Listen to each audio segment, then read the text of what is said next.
Estoy justamente compartiendo en este momento el posteo de lo que vamos a hablar en esta oportunidad. Saben que hicimos un cambio por una cuestión estratégica de CNN y ahora estamos saliendo al aire directamente a través del sitio web cnne.com. Yo en Twitter, @ArduinoCNN, puse el link exacto y en Facebook también. Entonces, ahora estoy redireccionando todo porque la gente de digital me ayudó a postearlo. Es interesante ver cómo existen distintas plataformas y vamos a tratar de empujar la interacción a través de Twitter, pero lo pueden hacer también a través de mi página o de la página de encuentro de Facebook si tienen algunas preguntas en particular.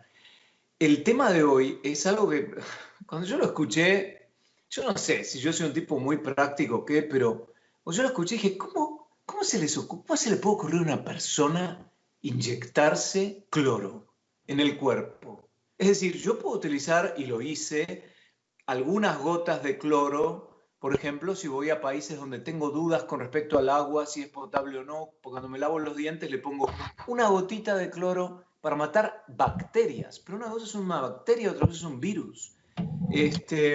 Y claro, yo cuando lavo la verdura, por ejemplo, acá en casa a veces le pongo un poquito de cloro al agua, como para asegurarme que si hay amebas en la lechuga, por ejemplo, puede eventualmente reducir el impacto de ese tipo de pues, cuestiones que me pueden causar un problema intestinal. En fin, pues yo digo, bueno, es muy loco, pero ahora el CDC, que es la autoridad en Estados Unidos sanitaria, vamos a decir, epidemiológica de alguna forma, para el control de enfermedades, hizo una encuesta y 1/3 de los encuestados dicen que llegaron a la conclusión que manejaron en forma peligrosa el cloro o la lavandina o la lejía, pensando que puede evitar el contagio del virus SARS-CoV-2 que causa el COVID-19. Increíble. ¿Será la incertidumbre? ¿Qué será? Vamos a preguntarle al doctor Carlos del Río de Emory University, que está con nosotros. ¿Cómo le va, doctor? Hola, Guillermo, ¿cómo estás? Bien. A mí me parece que el sentido común me diría que no puedo ingestar cloro, ¿no? El problema es que el sentido común es el menos común de los sentidos, ¿no? Entonces la gente escucha cosas, hoy en día, como dices tú, en Facebook, en Twitter, hay mucha desinformación y lamentablemente, pues mucha de la desinformación se inició a partir de que incluso el presidente tuvo una comunicación que fue un tanto desafortunada, es decir, a él le estaban explicando en la Casa Blanca que aunque el virus estaba presente por ejemplo, en superficies como sería una caja de pizza o una bolsa del súper, con un poco de cloro de desinfectante podía uno matar el virus y por tanto que los desinfectantes tenían actividad contra el virus. Eso el presidente entonces dijo, bueno, pues podríamos ver si los desinfectantes tomados, inhalados, inyectados pudieran tener actividad contra el virus. Había que ver la cara en esa conferencia de prensa de los médicos, de la doctora Birx, del doctor Fauci, que estaban así con cara de diciendo qué cosa está diciendo este hombre, ¿no? El presidente lo dijo quizás porque o no entendió o porque le gusta ser alguien provocador. Desafortunadamente, pues eso causó que mucha gente, el problema es que alguien con el poder de convocatoria que tiene el presidente de Estados Unidos dice eso y la gente dice, bueno, pues obviamente esto sí sirve. Y eso pues es el problema, ¿no? Después la Sí, Casa Blanca se retractó, pero de todas formas el daño ya estaba hecho. claro, porque el presidente tal vez tenía una duda legítima, pero ante la exposición que él tiene y quien él representa a nivel global, es muy peligroso hacer este tipo de, hasta preguntas, ¿no? Yo como comunicador muchas veces quiero preguntar algo y tengo que tener mucho cuidado, algún comentario benigno, porque puede realmente provocar un efecto indeseado. Entonces, ¿cuál sería, vamos al supuesto de que una persona se inyecta, ¿no? Con una jeringa se inyecta cloro. ¿Qué es lo que le pasaría al cuerpo? Pues se puede morir, es una sustancia tóxica, es un veneno. Entonces, las personas que tienen que llamar inmediatamente a las Poison Control, a las oficinas de control de envenenamientos, y decir qué se inyectó y explicar que ellos le digan qué hay que hacer. Puede que no pase mayor cosa, pero cuando menos va a pasar es que la vena donde se inyectó se va a esclerosar, se va a hacer, se va a trombosar, pero puede tener otros efectos. Entonces, realmente, esas son sustancias que en la botella dice no se deben de inyectar. Claro. ¿Y qué hay con la ingesta o aquellas personas que hicieron gárgaras? Me imagino que la lavandina o el cloro puro debe ser muy, muy peligroso, diluido no tanto, ¿no? Pues también es exactamente lo mismo, ¿no? Hay cosas que están hechas para ser ingestadas, para ser digeridas, y hay cosas que no lo son. Y pues obviamente el cloro no está hecho para eso en términos generales, ¿no? Puede ser, otra vez, puede ser muy cáustico, puede ser muy dañino, puede causar, en gente que toma, por ejemplo, ciertos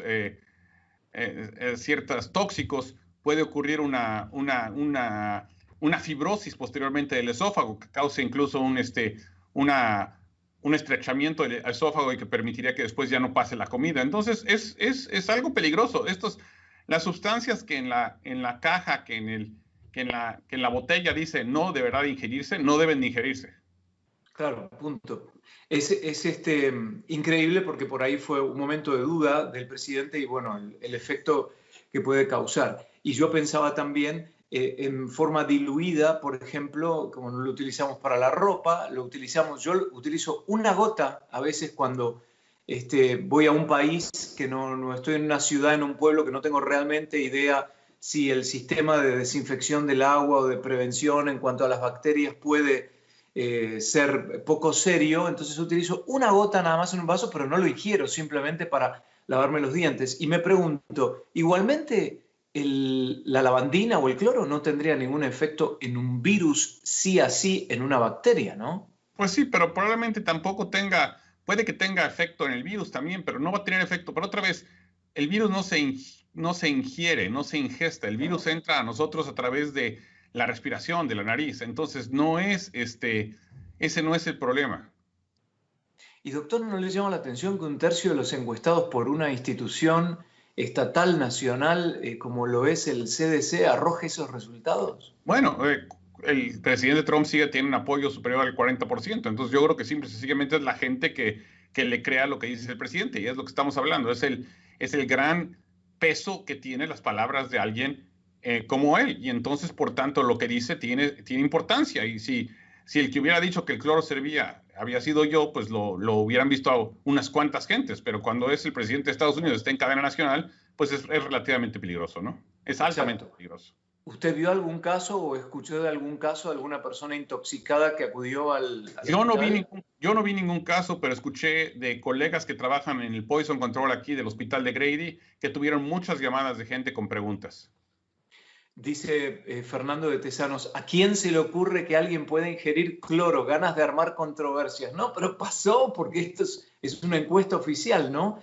I'm Just Mine dice, el Clorox ni olerlo directo es muy peligroso, puede colapsar los pulmones. ¿Qué pasa con el olfato cuando uno huele directamente el cloro? Bueno, obviamente, pues es cáustico, ¿no? Puede dañar el tejido, ¿no? El tejido es muy sensible y se puede quemar, ¿no? Pues eso es lo que hace el cloro. Entonces, hay que tener mucho cuidado con eso. Incluso cuando estamos haciendo la limpieza, muchas veces la gente pues se pone un cubrebocas porque es tan cáustico, ¿no? Claro. Doctor, en estos días estábamos hablando de distintas pruebas, estuvimos hablando con otros profesionales de la salud, por ejemplo, cómo andaban los estudios con respecto a la hidroxicloroquina, que hay estudios que arrojan determinados resultados de acuerdo con las pruebas, ¿no? ¿Qué pasa con aquellos que lo utilizan en determinadas circunstancias, etcétera, etcétera? Y surge nuevamente preguntas con respecto a la vacuna. ¿Hay algunos resultados promisorios? ¿Cómo van los estudios? Todavía hasta ahora no hay. Simple y sencillamente las vacunas han pasado de la fase 1 que muestra que ya hay varias vacunas que están entrando a la fase 2 o a la fase 3, que son los estudios más amplios. Pero aún, yo creo que probablemente en el verano empiecen los estudios ya grandes, los estudios fase 3 de eficacia, entre julio y septiembre, y probablemente para diciembre o enero sepamos si estas vacunas tienen alguna utilidad o no.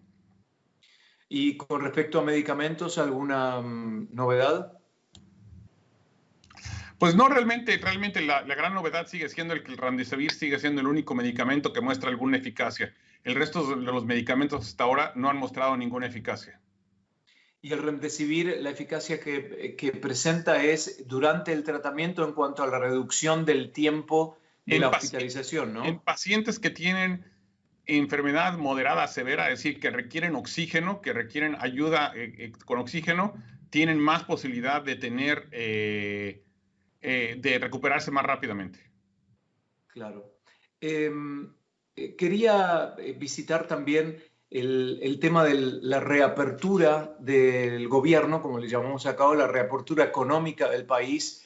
Evidentemente estamos expectantes a ver si esos números suben o no. Lo que sí es claro es que se observa una mayor normalidad, más gente en la calle. Yo ya he asistido a turnos con los médicos, vi un cambio de actitud y un cambio de práctica en cuanto a la interacción, siempre con la máscara puesta, distanciamiento social, etcétera, etcétera. ¿Le parece apresurado lo que está sucediendo? Pues mire, por cuestiones económicas teníamos que reactivar la economía, pero lo que me parece es que la gente tiene que seguir utilizando cubrebocas, tiene que seguir tratando de practicar lo más posible. Si ya no nos podemos quedar encerrados en la casa, pero eso no quiere decir que el virus se haya ido. Tenemos que seguir usando cubrebocas, tenemos que seguir haciendo distanciamiento social, tenemos que seguir haciendo higiene de manos, porque el virus no se ha ido. Y si no hacemos eso, va a haber infecciones. Y de hecho, Estados Unidos sigue siendo un país donde el número de infecciones no ha disminuido. Hemos alcanzado un plató, una meseta, ¿no? Pero el número de nuevas infecciones no ha disminuido. Y hoy se cumplen 100 días del primer caso de coronavirus en Nueva York. La situación en el epicentro en Estados Unidos, ¿no? Como era el estado de Nueva York, o la ciudad particularmente de Nueva York. El hecho de que no se hayan usado los hospitales de campaña, que no se haya usado el barco que mandó el presidente al puerto para apoyo médico, etcétera, ¿es una buena señal como para decir que las cosas están bajo control? Bueno, yo creo que las cosas están mejor, no están todavía bajo control. Sigue habiendo transmisión y podemos tener un repunte en cualquier momento, pero la capacidad hospitalaria está mejor y las cosas van mejor. ¿Qué hay con el resto del país? Por ejemplo, California, Europa, que también lentamente están volviendo hacia una apertura social y económica, no así Latinoamérica. Pero mi pregunta es, esta fatiga de tantos días en muchos países latinoamericanos por protección desde hace bastante, 70 días en muchos casos, al ver que el hemisferio norte ya está saliendo, ¿no puede provocarles una percepción equivocada y caer en una situación mucho más complicada?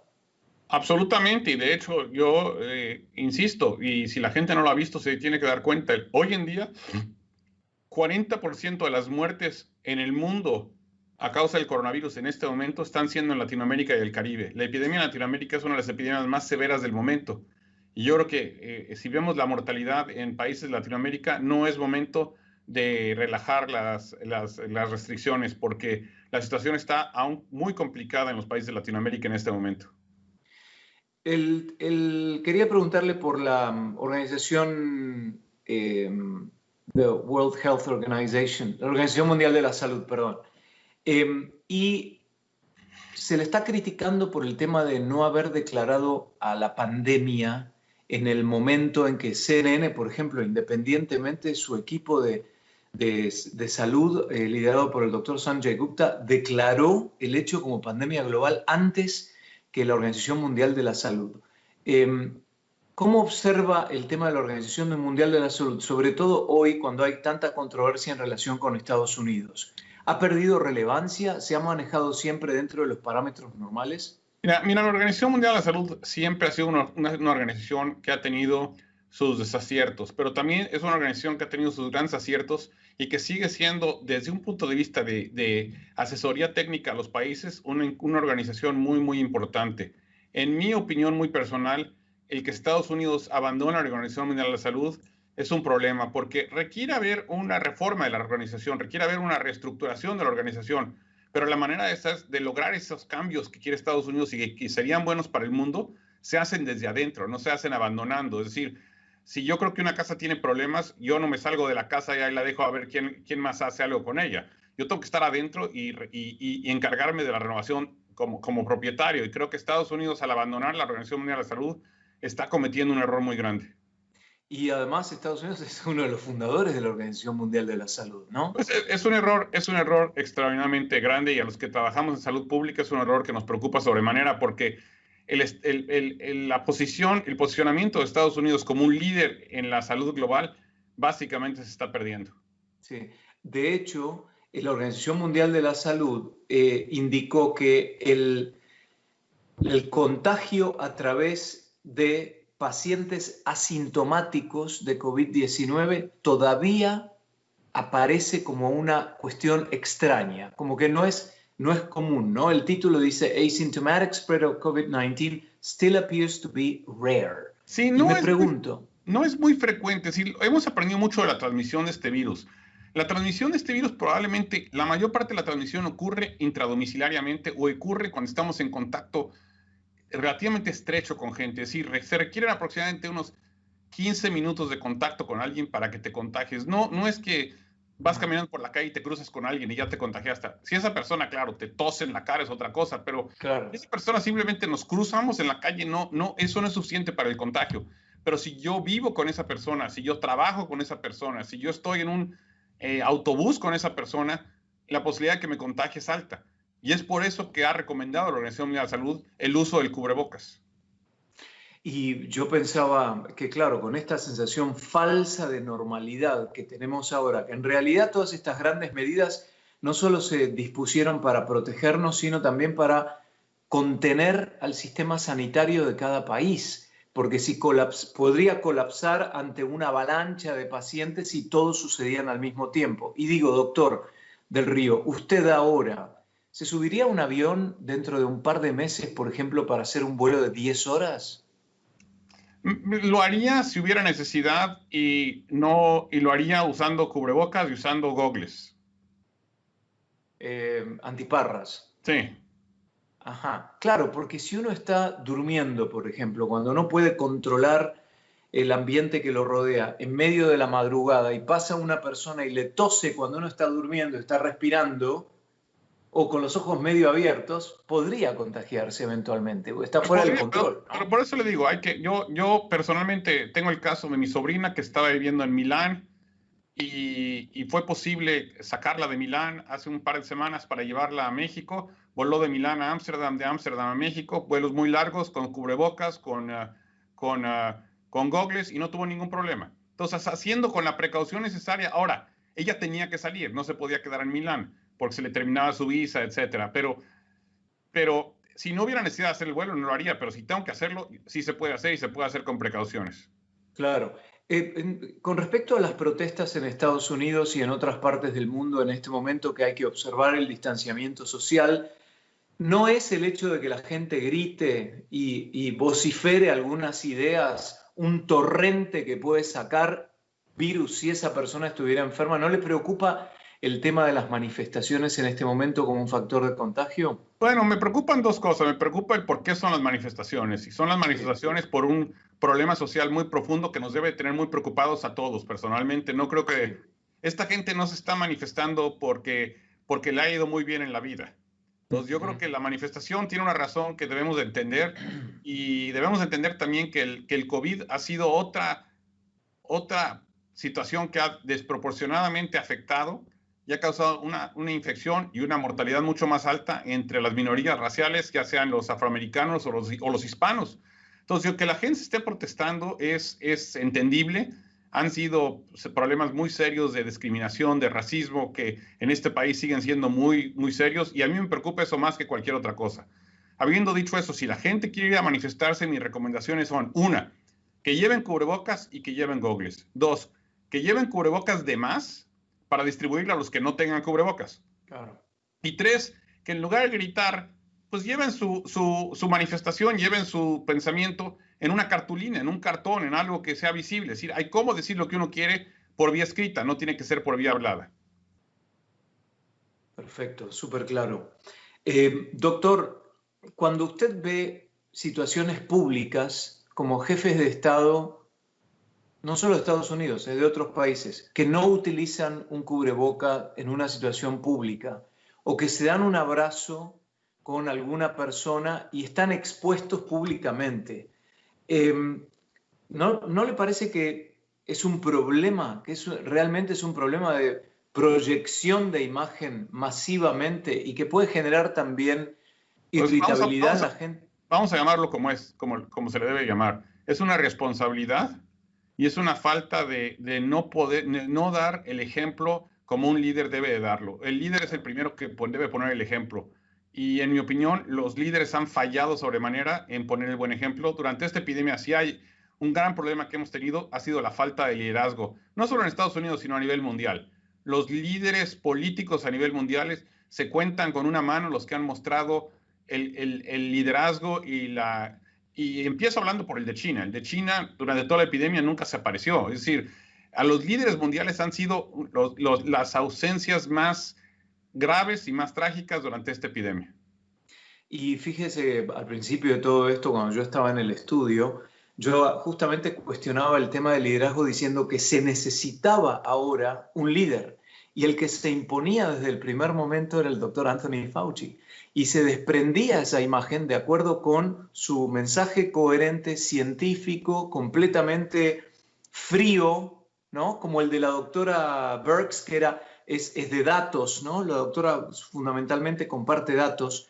Pero el hecho de que hubiera un científico allí tomando el liderazgo, después se complica con toda la cuestión política, pero como todos estamos buscando a ese líder en todos los aspectos y lo podemos llevar después a la parte empresarial, a la parte laboral y a la parte familiar. Así es. Es impresionante cómo esta situación nos ha cambiado mentalmente y de posición a todos y creo que el futuro será completamente distinto de lo que lo concebimos la vida anteriormente. Doctor, usted tiene hoy en día en la situación que estamos hablando de que vamos a entrar en una recesión probablemente 3 veces peor que en la de 2009, que va a haber una pérdida del Producto Bruto Interno Global del 5%, que en el 2021 probablemente haya un moderado 4% de incremento, cuando en realidad, después de una caída y una subida como de 7, 10 puntos en general con los países, pero esto va a ser bastante lento. ¿Mantiene igualmente el optimismo como sociedad que vamos a salir adelante? Yo creo que vamos a salir adelante, pero la salida no va a ser fácil y la salida no va a ser absoluta hasta que no tengamos una vacuna. Mientras no tengamos una vacuna, la salida sigue siendo problemática. Y en cuotas. ¿Y usted cree, volviendo al tema central de hoy, que era el uso equivocado, indebido del cloro como medida profiláctica para el COVID-19? ¿Cree que hoy, por ejemplo, la gente va a saber más que ayer sobre este tipo de prácticas peligrosas o nunca se va a corregir en determinados sectores de la sociedad? No, yo esperemos que sí, que eventualmente estas cosas tengan a desaparecer. Y otra vez, muchos producto de la falta de tener algo útil. Si hoy se descubriera la cura contra este problema, si hoy se descubierto un medicamento que serviría, una pastilla que se tomara y efectivamente lo curara, pues a todos se nos olvidaría que no había este tipo de tratamientos. Esto es una cosa simplemente transitoria, producto de la incapacidad de tener algo, de la insuficiencia de cosas útiles, ¿no? Ante la desesperación empieza uno a caer en el absurdo. Entonces la inteligencia está en cómo transitar este periodo de incertidumbre hasta que simplemente hagamos uso de un elemento creado por la ciencia que nos vaya a resolver el tema. Durante el principio de la pandemia hablábamos que los niños aparentemente no se contagiaban, que los mayores con condiciones preexistentes eran más proclives, etcétera, etcétera. Después aparecieron otras circunstancias médicas como el síndrome multisistémico inflamatorio, etcétera, etcétera. ¿Ha parado esa generación de noticias o ha desaparecido de los medios? Pues ¿Hay algunos? No es que haya parado, al contrario. Sigue habiendo cada vez más noticias porque lo que ha avanzado es el conocimiento sobre esta enfermedad. Estamos aprendiendo cada vez más y conforme vamos aprendiendo, hoy le estamos diciendo cosas que ayer no sabíamos. Y no es que ayer le estuviéramos mintiendo, simple y sencillamente ayer no teníamos ese conocimiento. No se nos olvide que en diciembre 31 fue el día que los chinos informaron de esta nueva enfermedad de la Organización Mundial de la Salud y no fue sino hasta enero que conocimos este nuevo virus. En noviembre pasado esto no existía, es todo conocimiento nuevo. Estamos avanzando el conocimiento día a día. Todo es absolutamente nuevo y eso es lo que es interesante, pero también es lo que es muy frustrante porque o quizás, ¿qué más quisiera yo saber hoy lo que haber sabido hace un mes lo que sé hoy, ¿no? Pero hoy en día, desde estas últimas noticias, por ejemplo, primero los trombos, luego el síndrome multisistémico, ¿ha habido algún descubrimiento importante que complica la condición y que nos alerta para enfrentar esta situación? Realmente no, realmente no. Yo creo que el enfoque principal ahorita es cómo podemos descubrir buenos tratamientos, como le digo, encontrar una pastilla que nos pudiera curar y qué podemos hacer para encontrar una vacuna. Esos son los dos grandes retos científicos de hoy en día, de la industria farmacéutica, de los gobiernos, de los científicos, etcétera. Exacto. A ver, tengo algunas preguntas. Dice Mario Lozada, en vez de Clorox, con Clorox limpiemos con ron y aguardiente, así emborrachamos al virus. Muy ocurrente.